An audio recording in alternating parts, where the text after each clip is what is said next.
Starting over and over again is the only way to stop procrastinating. It's Newton's first law of motion. An object at rest stays at rest, and an object in motion stays in motion. Once you overcome that initial resistance, good things start to happen. You stop procrastinating. So in this video, I'm going to talk about the 7 techniques that I use to stop procrastinating and just get started. Hey friends, and welcome back to the channel. If you're new here, my name is Dan. I am a productivity geek based in Lisbon. And on this channel, we explore the strategies and tools that help us be more productive so we can work smarter rather than harder. So if you're a massive productivity nerd like myself, go smash that subscribe button right now to get updates on new videos. And now let's continue with this video. So I'm going to talk about the 7 tips that really work for me when it comes to stop procrastinating. Feel free to skip ahead through a particular section if that calls for you. But for now, let's just start with the first one, which is the just technique.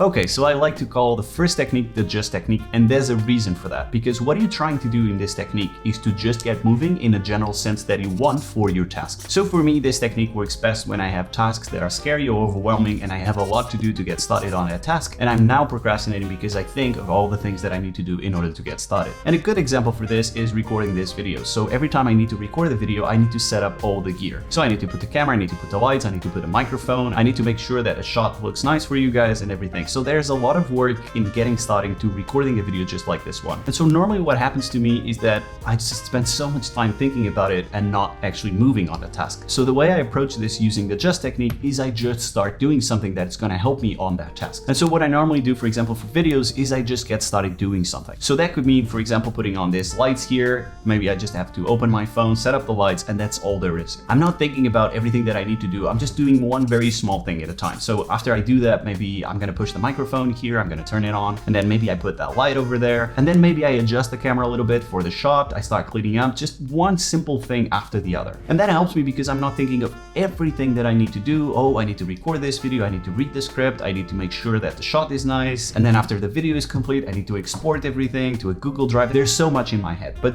using the just technique, I'm just thinking of the next little action that I could do. And you can use this for anything really. I'm a writer as well, and writing an article is a massive effort. First, I need to have a look at my Zettelkasten in Rome, have a look at the ideas, how I'm going to structure the piece, need to think of a title, need to structure the entire article, then get started actually writing the article, editing, publishing, and so on. There are a lot of steps involved when it comes to publishing something online. So the way I think about it again is I just think of a very small thing that I can do at the moment. So maybe I could open the text editor, or maybe I'm just going to write the first sentence, or maybe I'm just going to write the part that I'm most excited about, and then I'll worry about the intro and the recap of that piece. So that's the entire gist of this just technique. It's one small atomic step that you can take right now that's going to move closer to the task that you want to get started. And here's something that I really like about this technique. You're basically tricking your brain to get into work mode. So in the beginning, you're just thinking of doing that one thing, and then you gain a little bit of momentum and you go into the next task and the next task. And now your brain is not thinking about all the moving pieces, but just the next one. And then after a couple tasks, you're already in work mode because you've done all these steps of setting up everything or opening the text editor. Now you have to actually complete the task. Now you actually have to get moving. So choose a very small task, an atomic task that you can do right now that's going to get the ball rolling so that you can start and ease yourself into work mode. So this technique is all about getting started. But what happens when you have a really long and complicated task? Now you're in the middle of a task and you stop to procrastinate. For that, I like to use the do it or nothing technique. And this one is exactly what it sounds like. You're doing a task and you give yourself 2 options. You either do the task or you do nothing at all. Often one of the biggest enablers of procrastination is the ability to do something else when you're doing a specific task. So for example, if I'm doing a very hard task, but I have something next to me that is going to distract me, and often the internet is a massive problem for this, obviously my brain is going to go into, let's just go into the distraction. And so what I like about this technique is I don't allow myself that option. I can either do the task or do nothing. So for example, if I'm writing a script, I can either write the script or just simply stare at the screen. So in the beginning of a task, I might look at the screen for a while, but then my brain gets bored as well. It's no fun to just simply stare at the blank screen. So then I think to myself, okay, let's just try to write one sentence. Let's just do one sentence now. And then what can I do after that? Let's just do another sentence. Maybe there's a major point that I can connect to this one. And so because the default now is just simply staring at the screen, which is very, very boring, my brain actually prefers to do literally anything else. And the only thing I can do is simply write the script. And so you can use the same technique for your tasks. Yes, you're giving yourself an alternative, but a very boring one. And one extra tip that I like to use here is to work in full screen mode, because when you do that, your entire screen is covered by the task that you're doing at this specific moment. So this works best for tasks that are long and sometimes a little bit boring. But another problem is get started on these very boring tasks. And for that, I use the next technique, temptation building. So I picked this one from Atomic Habits by James Clear. It's the technique that I like the most when it comes to getting started on very boring tasks. So here's how this technique works. First, you try to pair things that you love with things that you need to do. And here's a quick example. I really love listening to music by Daft Punk. A minute of silence because they broke up a couple of weeks ago. And so I reserve that specific Daft Punk playlist for very boring tasks that I need to do. So for example, if I have to clean my room, I can put my AirPods and just listen to that Daft Punk playlist. And now I'm doing something that I like, listening to music, Daft Punk specifically, while doing a task that for me specifically is a little bit boring. So how can you find your own temptation building set? It is very easy. First, on the left, you're gonna make a list of everything that you enjoy doing. Maybe listening to podcasts, listening to music, other things you'll know best. And then on the right, you're gonna list all the activities or the tasks that you need to do. So for example, maybe you're really trying to force yourself going to the gym. And then you're gonna try to pair what's on the left to what's on the right. So everything on the left is your want list and everything on the right is your should list. And now you're just trying to find connections, and you only allow yourself the task on the left when you're doing the task on the right.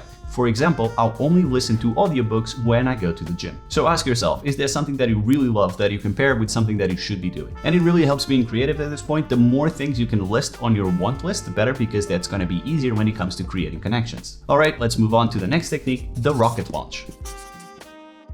Alright, so this technique I use when I want to start moving in the right direction. And here's how you use this technique. Before you start the task, you're just gonna do a countdown from 5 or 10 to 0, exactly like a rocket launch. Like this, I'm gonna start recording videos in 5, 4, 3, 2, 1, and when it comes to 0, you actually have to get started on this task. No excuses, no matter what, you just get moving. I do this by counting on my head, and what I really like to do here, like sort of a pro tip, is the minute that I start the countdown, I actually start moving in the general direction of the task. So for example, I record the videos here at my desk, and if maybe I'm in the kitchen, I'll start like 10, 9, and I'll start moving into my chair. And that really helps you because now you're moving in the right direction to get started on a task. Another example is if maybe you tell yourself you're gonna reply right now to a very important email, you start the countdown, and while you're doing the countdown, you can start opening the email client on your browser. And so when a countdown gets very close to 0 or actually finishes, you already have the email client open and get started on your task. And I also like to use this technique for stopping things as well. So for example, if I become aware that I'm browsing the internet for a very long time and I decide it's actually time to finish that browsing session, I actually just start the countdown and start closing tabs as the countdown continues. Up next, how to do a lot of tasks in a short period of time, we have the 2-minute rule.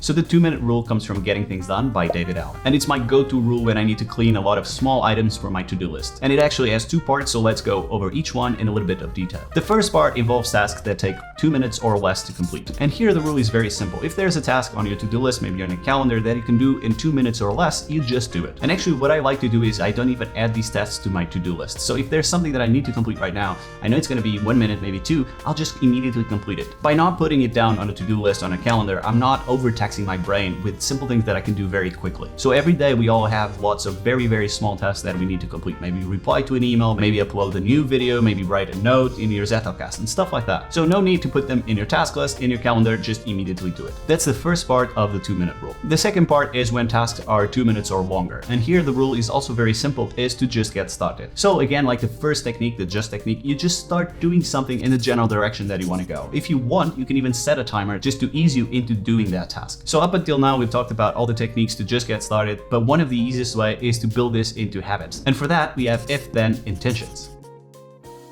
I personally use if-then intentions if I want to make productive behaviors automatic. What you're trying to do here is assign a time and a location for that habit to occur. So for example, one of the ways that I use this, if it's 5 p.m. on a Friday, I'm going to do my weekly review at this desk. So now you're trying to pair what you want to do with specific times, specific locations, anything that's going to help you make that automatic. And a great way to even level up this technique is by adding these as recurring events in your calendar. So for example, in my calendar, every Friday there is a scheduled slot at a specific time to do my weekly review. I can take the load of having to remember that task off my brain because now it is scheduled on my calendar and I get a notification maybe 15 minutes before that slot reminding me that past Dan really said that future Dan should do this at that time. Another way that I use if-then intentions is by including something on my already established routine. So for example, in my morning routine, before I would just simply go to the toilet and scroll on my phone. And one way that I changed this, and that really helped me read a lot more books, is by putting a Kindle next to my toilet. And now when I go to the toilet, I simply get the Kindle off the drawer and I start reading every morning. morning. And you can do this in any already established routine that you have. And finally, here's another pro tip when it comes to if-then intentions. It's to look at the times that you know you are most prone to procrastination and schedule if-then intentions for that time slot. So for example, for me, just before lunch, I know that I'm going to be distracted, maybe browse the internet or something like that. So I try to schedule something specific on that time block just before lunch so that I can prevent future Dan from falling prey to procrastination. All right, let's move on to the final one, the full screen routine.